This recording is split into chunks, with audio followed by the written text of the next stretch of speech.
자, 우리 하나님 말씀 요한복음 8장 41절로 47절 말씀입니다. 신약성경 159면입니다.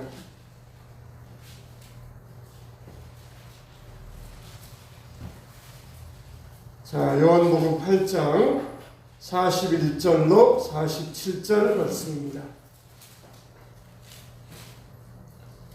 자, 우리 한 절씩 교독합니다. 너희는 너희 아비가 행한 일들을 하는도다. 대답하되 우리가 음란한 데서 나지 아니하였고 아버지는 한 분뿐이시니 곧 하나님이시로다. 하나님이 너희 아버지였으면 너희가 나를 사랑하였으리니 이는 내가 하나님께로부터 나와서 왔습니다. 나는 스스로 오지 않으며 아버지께서 나를 보내신 것입니다. 어찌하여 내 말을 깨닫지 못하느냐? 이는 내 말을 들을 줄 알지 못함이로다. 너희는 너희 아비 아버지에게서 났으니 너희 아비의 욕심대로 너희가 행하고 따라하느니라. 그는 처음부터 살산한 자요 지지가 그 속에 없으므로 지혜에 서지 못하고 거짓을 말할 때마다 즐것으로 말하나니 이는 그가 거짓말쟁이요 거짓의 아비가 되었습니다. 내가 진리를 말함으로 너희가 나를 믿지 아니하는도다. 너희 중에 누가 나를 죄로 생각되느냐? 내가 진리를 말하는데도 저저야 나를 믿지 아니하느냐? 다 같이 하나님께 속한 자는 하나님의 말씀을 듣나니 너희가 듣지 아니함은 하나님께 속하지 아니하였음이로다. 아멘. 기도하겠습니다. 하나님 감사합니다. 우리에게 하나님 말씀 들려주시니 감사를 드립니다. 하나님 아버지, 우리의 심령 깊은 곳에서 하나님을 환영하게 하여 주시옵소서. 하나님 말씀 듣는 이 시간이 가장 행복한 시간이 되게 하여 주시옵소서. 우리의 더러운 죄의 찌꺼기들이 다 씻겨져 내려가게 하여 주시옵소서. 예수 보혈 능력 있습니다. 부활의 능력, 우리의 힘과 생명이 되게 하여 주시옵소서. 듣는 모든 자들에게 은혜가 임하고 성령이 임하게 하여 주시옵소서. 예수님 이름으로 기도하옵나이다. 아멘. 하나님의 말씀을 듣는 자가 하나님께 속하였다 그랬어요. 참, 하나님께서, 예수님께서 이 땅에 오셔가지고 많은 말씀을 전하셨습니다. 그런데 꼭 말씀마다 꼬투리를 잡는 자들이 있었어요. 그들이 누구입니까? 자기들이 율법을 잘한다, 그런 자들이었어요. 바로 바리새인들, 제사장들, 사두개인들이었습니다. 오히려 일반 백성들은 하나님 말씀 들을 때 아멘 그러면서 병도 낫고 은혜도 받고 성령도 받고 역사도 일하고 그랬는데, 스스로 말씀을 안다, 율법을 안다, 그런 자들이 꼬투리 잡으면서 사사건건 물고 늘어졌던 것이에요. 오죽하면 예수님께서 이런 말씀하셨습니까? 너희들이 말씀을 듣는다 하지만은 너희들은 너희의 아비 마귀에게 속하였느니라. 하나님께 속하였다 그러면은 하나님 말씀을 듣고 내 말을 듣고 순종하였을 터인데, 너희들이 이렇게 거역하는 것은 말씀을 듣는 것이 아니라 하나님 말씀을 그동안 들어왔던 것이 아니라 마귀에게 속하여 왔기 때문에 진정으로 하나님 말씀을 듣는 것이 아니었고, 너희들은 마귀에게 속한 자로서 이와 같이 내 말을 듣지도 못하고 깨닫지도 못하였느니라.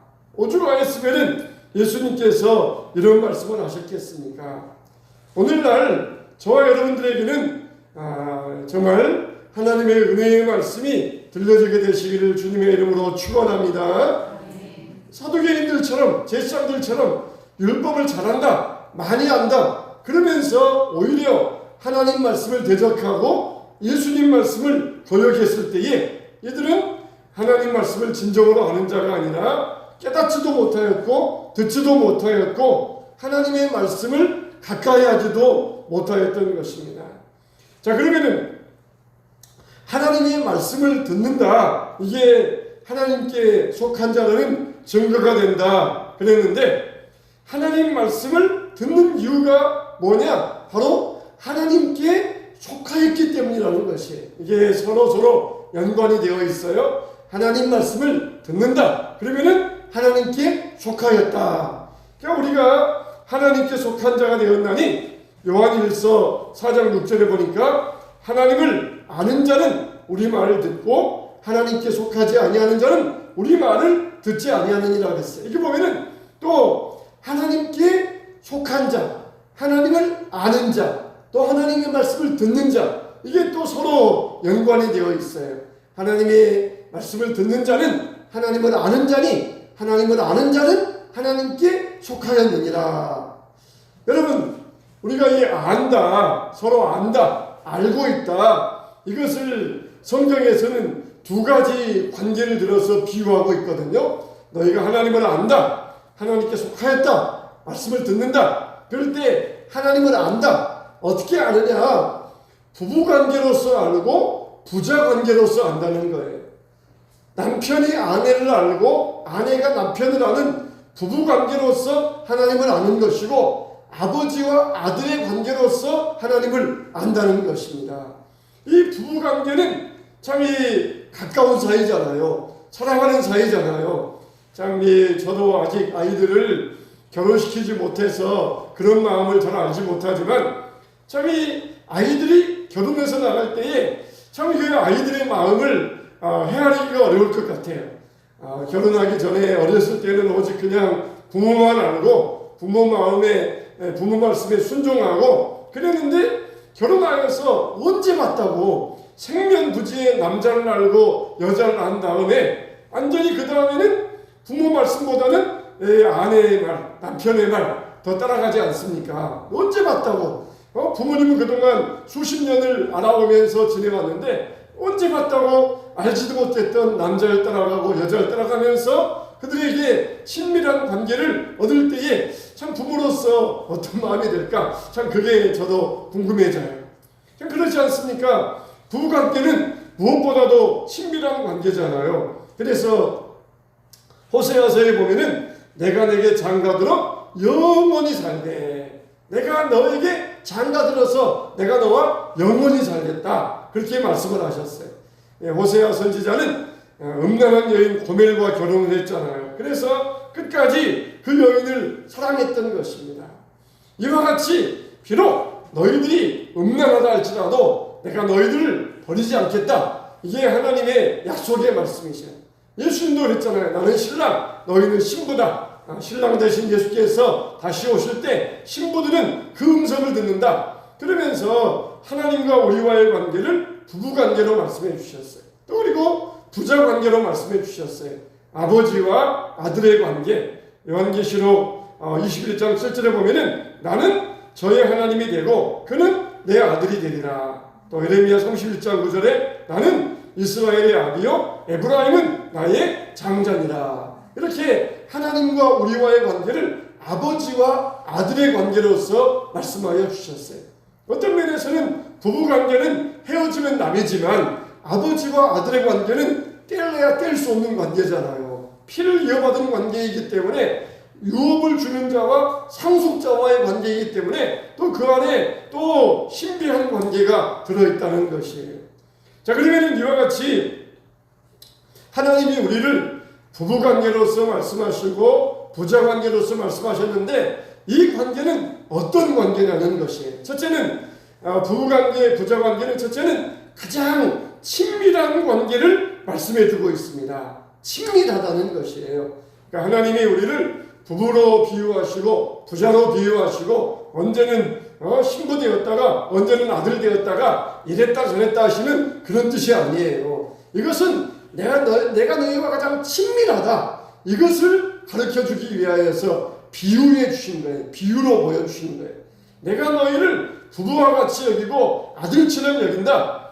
이 아버지가 아들을 알잖아요. 그래서 눈빛만 봐도 말하지 않아도 무엇을 원하는지 무엇을 필요로 하는지 알면서 필요한 것을 주지 않겠습니까? 이게 바로 이스라엘 백성들이 출애굽에 나왔을 때의 광야의 삶을 이야기하고 있어요. 광야에서 이스라엘 백성들이 뭘 필요로 하는지 다 하나님을 알고 그들에게 필요한 것을 친히 다 공급하여 주셨어요. 이들이 광야에서 하나님을 체험했다는 것입니다. 하나님 어떤 하나님이셔요?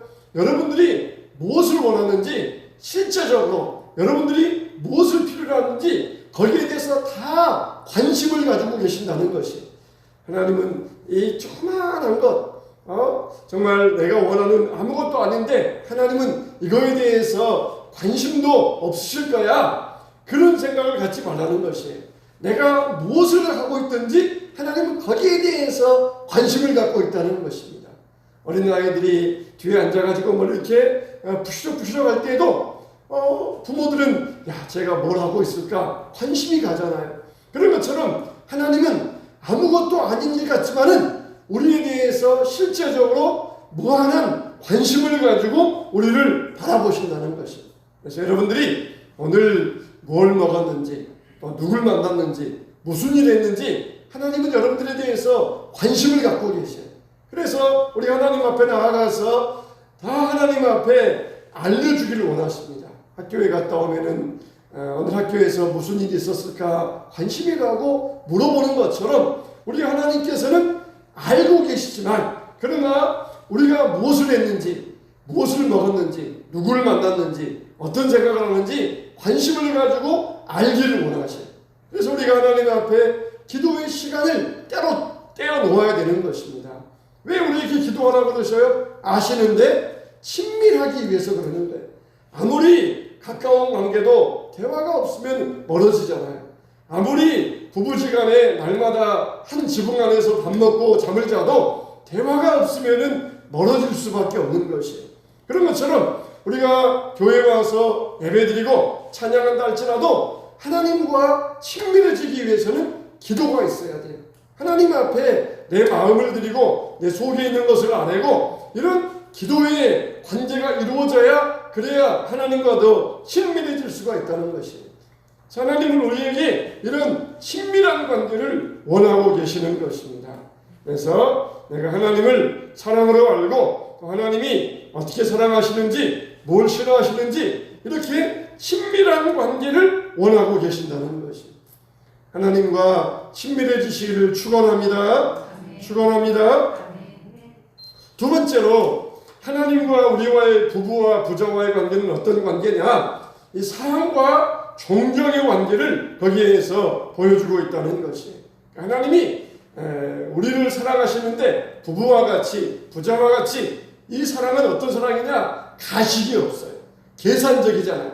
내가 저 사람에게 사랑을 주면은, 무엇을 주면은 저 사람에게서 나에게 이런 것이 돌아올 거다. 계산하지 않아요.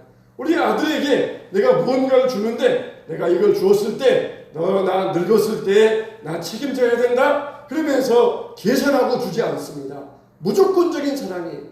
이게 바로 하나님과 우리와의 관계에 있어서 사랑과 존경의 관계를 보여주고 있어요. 끝끝내는 어떻게 하셨습니까? 아들까지도 아끼지 아니하시고 예수님까지도 아끼지 아니하시고 우리를 위하여 내어주신 사랑이 바로 우리를 향한 하나님의 사랑이에요. 그래서 하나님과 우리와의 관계는 사랑과 존경의 관계가 이루어져야 됩니다. 내가 너를 사랑하노라 그러면은 우리도 하나님 사랑합니다. 하나님, 내가 하나님을 정말 내 마음을 다하여서 내 생명을 다하여 사랑합니다. 이런 관계가 될 수 있어야 된다는 것이에요. 아버지가 아들을 위하여서 생명 줄 수 있는 것처럼 아들도 아버지를 위하여서 생명을 줄 수 있는 이런 사랑의 관계가 되어야 된다는 것이에요. 세 번째로 우리를, 하나님과 우리와의 관계를 부부와 부자의 관계로 비유하시는 것은 서로 기뻐하는 관계라는 것입니다. 서로 기뻐하는 관계라. 그래서 스가랴서에 보면은 내가 너희로 인하여 기쁨을 이기지 못하노라. 기쁨을 이기지 못하노라. 그러면서 우리는 어떻게 합니까? 하나님을 기뻐하고 즐거워하며 감사와 찬송을 드려라. 우리에게 말씀하고 있어요. 그게 바로 하나님과 우리와의 관계가 서로 안다, 알 수 있다, 알게 되었다. 그런 관계로 발전된다는 것이. 하나님께 속하였다, 하나님을 안다, 하나님의 말씀을 듣는다. 그럴 때에 하나님을 친밀한 관계로 여기고 사랑과 존경의 관계로 여기고 서로 기뻐하는 관계로 여기게 된다는 것이. 이렇게 안다. 그랬을 때 이것은 머리로만 아는 것이 아니에요. 특별한 관계를 이야기합니다. 하나님께 속하였고 하나님을 알고 하나님을 사랑하고 하나님의 말씀을 듣고 따르고, 이게 바로 바로 특별한 관계 속에서 이루어진다는 것이에요. 자, 그러면은 이렇게 이 하나님을 안다, 하나님께 속하였다, 이게 바로 이제 하나님의 말씀을 듣는 것이 하나님과의 관계 속에서 이루어져야 되는데, 구약에 예수님 오시기 전에, 아니 예수님 오셨을 때 이스라엘 사람들, 사두개인들, 바리새인들, 이 사람들은 하나님의 말씀을 듣는다고 하였지만 종의 위치에 있었어요. 그냥 의무적으로 교회 나오고, 의무적으로 헌금 드리고, 의무적으로 하고, 그런 종의 위치에 있었어요. 그냥 법을 따라서 뭘 해라. 그렇지 않으면 너희들에게 저주가 임할 것이다. 저주받기 싫으니까 의무적으로 법을 조항을 따라서 하기만 하고 있었던 것이에요. 예수님은 그런 가식적인 것을 지적하고 있습니다. 너희들이 하나님 말씀을 듣는다고 하고 진리를 안다고 하고 그렇지만은 깨닫지 못하고 있다. 너희들이 정말 부부관계로서 부자관계로서 하나님을 아는 것이 아니라 너희의 아비는 마귀니라. 그렇게 예수님께서 이들의 말씀 듣는 것을 잘못된 태도를 아주 그냥 책망하시면서 이들을 지적하셨던 것이에요. 그래서 하나님 말씀을 듣는다는 것이 뭐냐? 관계 속에서 들어야 돼요. 하나님과의 관계 속에서 들을 때 그 말씀을 따르지 않을 수가 없다는 것입니다. 관계 속에서 그 말씀을 들을 때 그 말씀을 순종하지 않을 수가 없다는 것이에요. 그래서 에레미야 4장 4절에 보니까 유다인과 예루살렘 거민들아 너희는 스스로 할례를 행하여 너희 마음 가죽을 베고 나 여호와께 속하라 그랬어요. 유다인과 예루살렘 거민들아, 이건 뭐예요? 이미 자기들이 아브라함의 자손이라고 하는 그런 사람들 아닙니까? 근데 하나님께서는 너희의 마음 가죽을 베고 나 여호와께 속하라 말씀하고 있어요. 예수님이 바로 이걸 말씀하고 있습니다. 하나님께 속한 자는 하나님의 말씀을 듣나니, 이들은 마음의 가죽을 베지 못하였고 하나님께 속하지 아니하였으니까 하나님 말씀을 안 듣고 있었던 것이에요. 우리의 마음 자세가 어떻습니까?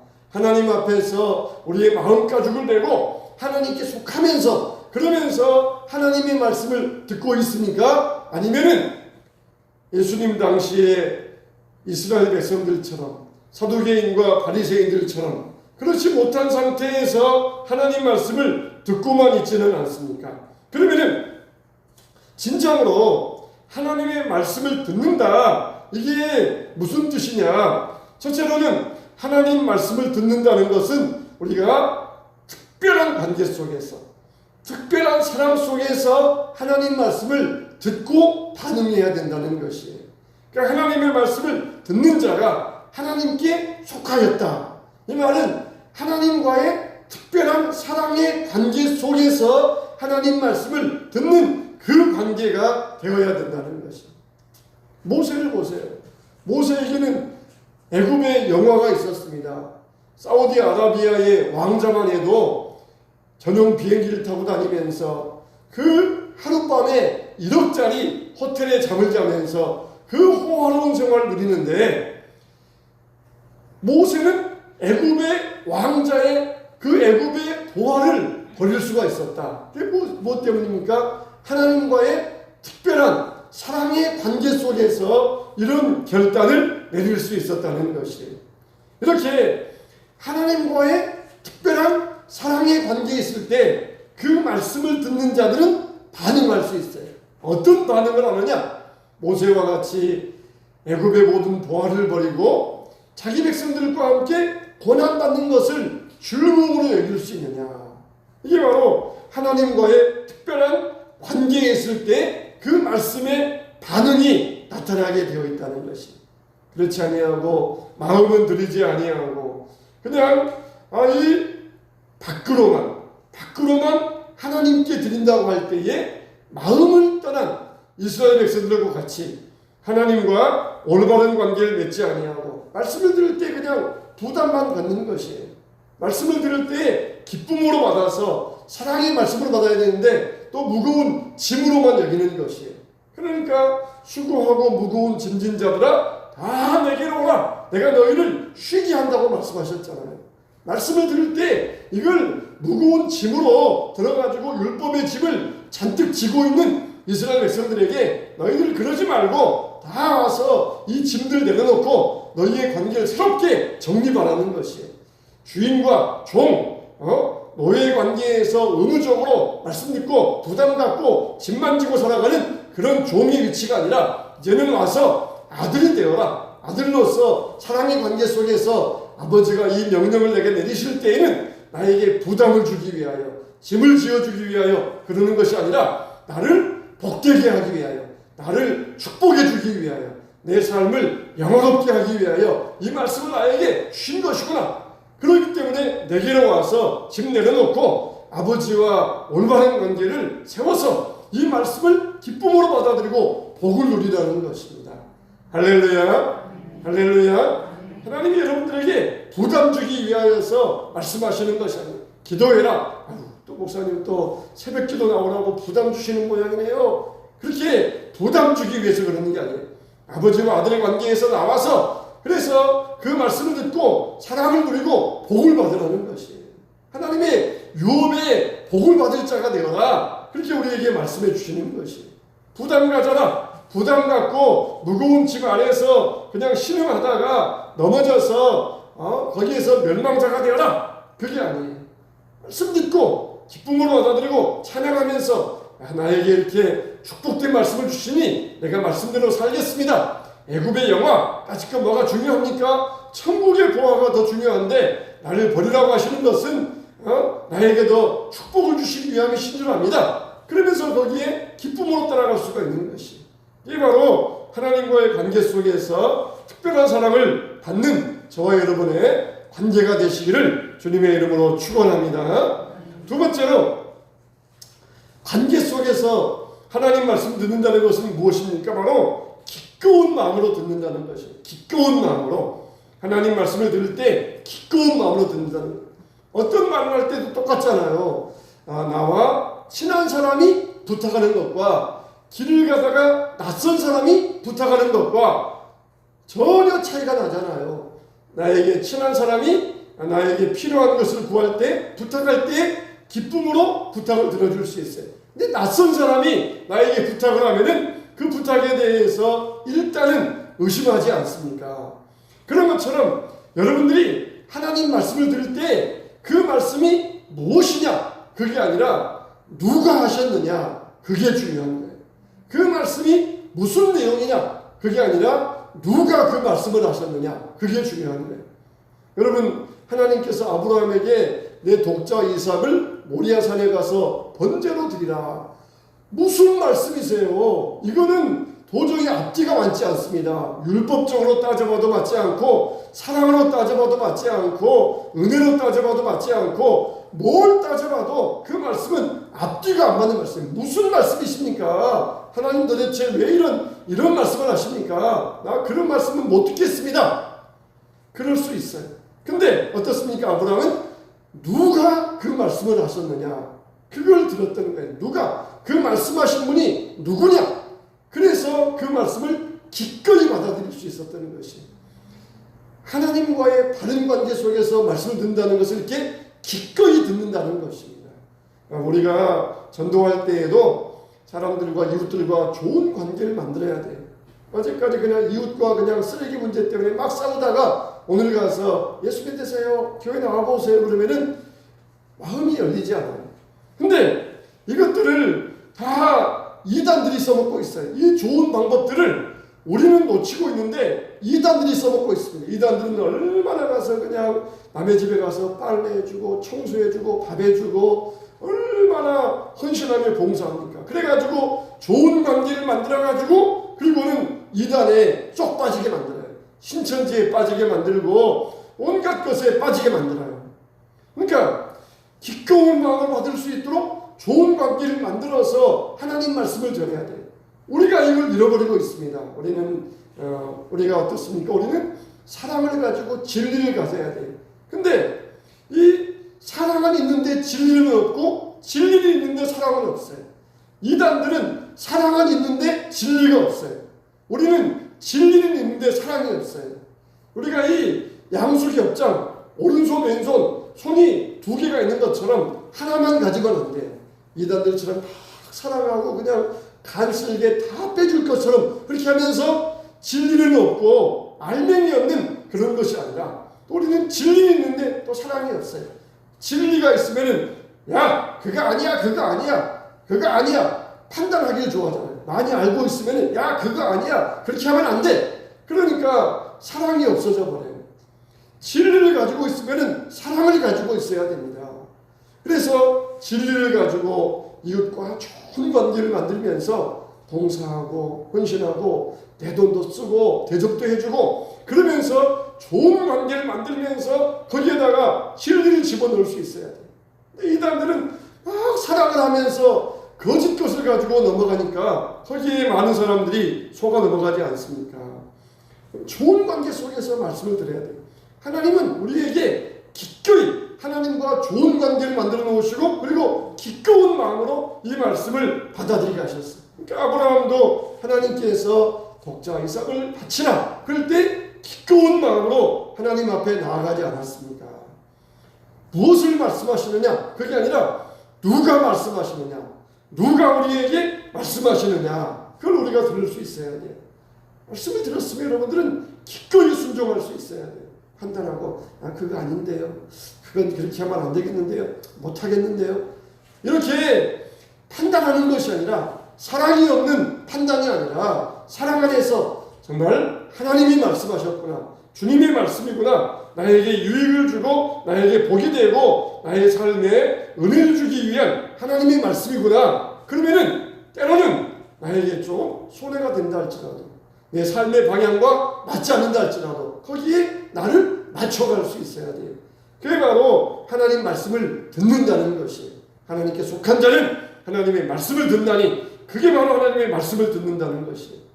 예레미야 29장 19절 말씀 보니까 내가 내 종 선지자들을 그들에게 보내되 부지런히 보내었으나 그들이 나 여호와의 말을 듣지 아니함이니라. 듣지 않았다. 이거는 하나님과의 관계가 충실하지 않았다는 것이에요. 그러면 우리가 하나님의 말씀을 듣는다. 이건 뭐냐? 기꺼운 마음으로 하나님의 말씀을 순종한다는 것입니다. 세 번째로 하나님 말씀을 듣는다는 것은 뭐냐? 하나님의 능력이 나타난다는 것입니다. 우리가 예수를 믿는다는 것은 거기에는 뿌리가 있고 내용이 있고 그리고 기쁨이 있다는 것이에요. 우리 예수 믿음의 뿌리는 무엇입니까? 그게 바로 하나님과의 관계예요. 정말 이 씨앗이 어느 밭에 뿌려져 있느냐? 돌밭에 뿌려져 있느냐? 가시밭에 뿌려져 있느냐? 옥토에 뿌려져 있느냐? 옥토에 뿌려져야 돼요. 옥토에 뿌려진 그 씨앗이 되는 것처럼 우리의 뿌리는 하나님과의 친밀한 관계, 뗄 수 없는 관계, 서로 사랑하는 관계, 이 관계 속에서 우리가 이 뿌리를 내려야 되는 것입니다. 그래서 하나님의 말씀을 따른다는 것은 내 능력으로 하는 것이 아니에요. 하나님의 능력을 덧입는다는 것입니다. 어제 우리 청년 다니엘 기도회에서 설교하시던 강사 목사님이 요나단 이야기를 하시더라고요. 참 요나단 이야기를 할 때 참만 은혜를 받았는데 요나단이 자기 옆에 병기 든 자 두 사람을 데리고 블레셋 진영으로 올라갑니다. 하나님은 많은 사람이 필요 없다는 것이에요. 요나단과 병기 든 자 두 사람 한 사람만 있으면은 정말 하나님의 놀라운 역사를 이룰 수 있다는 것이에요. 이 강사 목사님도 큰 교회를 목회하신 분인데 정말 목회하면서 뜻이 맞는 사람 한 사람 만나기가 정말 어렵다는 것이에요. 그렇게 큰 교회를 목회하면서도 정말 뜻에 맞는 하나님의 일을 하면서 가자. 그럴 때 당신이 가면은 나도 가겠습니다. 그런 사람 한 사람 만나기가 어렵다는 것이에요. 그런데 어떻게 합니까? 거기에 올라가면서 매일이 하나님이 우리와 함께 하시면은 저들을 물리칠 수 있을 것이다. 그러면서 하나님 말씀을 따라 올라갔을 때에 하나님께서 요나단과 병기 든 자에게 큰 승리를 주셨다는 것이에요. 매일이 하나님께서 우리와 함께 하시면 하나님이 나에게 힘 주시면 하나님이 우리를 축복과 기뻐하시면 내가 저들을 이길 수 있느냐? 정말 우리가 할 수 있다. 이거는 내 힘이 아니잖아요. 하나님이 나와 함께 하시면 하나님이 기뻐하시면 내가 승리할 수 있느니라. 그러면서 이게 나아가는 거 아니겠습니까? 참 여러분, 우리가 내게 능력 주시는 자 안에서 내가 할 수 있다. 하나님이 나와 함께 하시면 내가 그동안 무술을 갈고 닦고 내가 그동안 칼싸움 열심히 했으니까 내가 가면은 저것들 아무것도 아니야. 그게 아니라 하나님이 나를 기뻐하시면, 하나님이 함께 하시면은 우리가 저 블레셋을 이길 수 있느니라. 그러면서 믿음의 말씀을 가지고 나아갔을 때 하나님께서 그와 함께 하시고 순종하는 자에게 승리를 주셨다는 것이, 참 이 요나단 이야기 우리가 잘 아는 말씀이지만 이 말씀을 통하여서 그렇구나, 정말 매일이 하나님이 기뻐하시면, 하나님이 함께 하시면, 하나님이 도와주시면 우리가 그와 같이 하나님의 도움 가운데서 어떻습니까? 능력이 나타나는 거예요. 하나님의 말씀을 의지하면 능력이 나타나게 되어 있습니다. 하나님의 말씀 들으면 그 안에서 하나님의 능력이 역사하게 되어 있습니다. 왜 그래요? 하나님의 말씀은 살았고 운동력이 있고 생명력이 있기 때문에 그러는 것이에요. 살아있기 때문에 들어가면 살리는 역사가 일어납니다. 그래서 하나님의 말씀을 듣는다는 것은 바로 능력을 나타낸다는 것이에요. 하나님의 말씀에 들어가는데도 아무런 역사가 없다. 그러면은 하나님 말씀이 죽었든지 내가 죽었든지 둘 중 하나예요. 우리가 죽어있든지 하나님 말씀이 죽어있든지 둘 중 하나예요. 하나님의 말씀은 살아있는데 능력이 없으면은 어떻습니까? 우리가 죽어있다는 거예요. 우리가 깊은 잠을 자고 있다는 것이에요. 하나님의 말씀이 임할 때에 우리가 살아있으면은 하나님 말씀 안에서 반드시 능력이 임하게 되어 있습니다. 할렐루야. 우리 양소망교회도 이런 말씀을 받아야 돼요. 할렐루야. 한번 시원하게 크게 아멘 해보세요. 할렐루야. 할렐루야. 하나님의 말씀 들어가면은 살아나게 되어 있어요. 말씀이 살아있으니까 살아나게 되어 있습니다. 능력이 나타나게 되어 있습니다. 능력이 나타납니다. 능력이 나타납니다. 축복이 이루어집니다. 하나님이 역사하십니다. 살아나게 되어 있습니다. 그래서 하나님과 하나님의 말씀을 듣는다는 것은 능력이 나타날 수밖에 없다는 것이, 하나님 말씀이 우리 인생을 결정하게 되어 있습니다. 그래서 예수 믿는 자는 하나님의 말씀을 들을 수밖에 없어요. 하나님께 속하 있기 때문에 하나님 말씀을 들을 수밖에 없습니다. 그러므로 우리가 하나님의 말씀을 들을 때마다 나는 하나님께 속한 자다. 또 그리고 나는 하나님을 아는 자다. 어떻게 아는 자냐? 부부관계로서, 부자관계로서 하나님을 아는 자다. 그럴 때 이 관계 속에서 하나님의 특별한 사랑이 임하고 내가 기꺼운 마음으로 하나님 말씀을 순종할 것이며, 그리고 하나님의 능력이 나에게 나타날 줄로 믿습니다. 이게 바로 하나님의 말씀을 듣는 자라는 것이, 귀로만 듣고 끝나는 것이 아니라 하나님의 능력이 나타나는 것, 그게 바로 진정으로 하나님의 말씀을 듣고 있다는 믿음의 증거인 것입니다. 저와 여러분도 피곤하고 연약한 가운데 있습니까? 하나님의 말씀을 들을 때 능력이 나타나게 될 줄로 믿습니다. 나도 할 수 있다, 주 안에서 능히 이룰 수 있다, 이런 힘이 일어나게 될 줄로 믿습니다. 우리 교회가 살아있는 교회, 우리 성도들이 살아있는 성도들이 되어서 하나님의 말씀의 능력을 나타내고 역사를 이루게 되시기를 주님의 이름으로 축원합니다. 축원합니다.